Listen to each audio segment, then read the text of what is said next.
définir les nouvelles orientations de sa politique de dissuasion nucléaire, le terme d'une semaine à posture très présidentielle. Pierre Babet.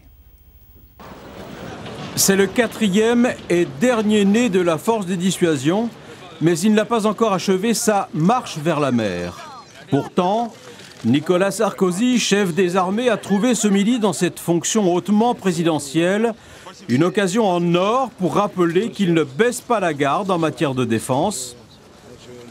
La France continuera bien de consacrer aux alentours de 2% du produit intérieur à son assurance vie.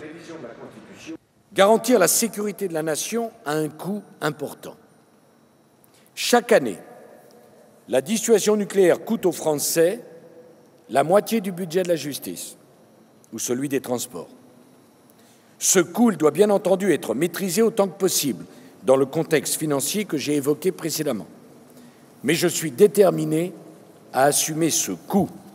Ce n'est ni une affaire de prestige, ni une question de rang. C'est tout simplement l'assurance vie de la nation.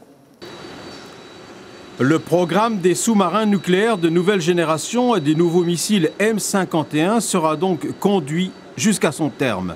Échéance 2010, coût total 28 milliards d'euros. En revanche, la composante aéroportée sera sensiblement réduite. Un tiers de bombes en moins, même réduction pour les missiles et pour les avions. Le cœur de la dissuasion reste inchangé. Nicolas Sarkozy appelle en revanche à la coopération internationale pour réduire la prolifération balistique et nucléaire. Sur la refonte générale de l'outil de défense, pas d'annonce aujourd'hui. En fait, c'est la publication du livre blanc qui marquera le début des grandes manœuvres de printemps.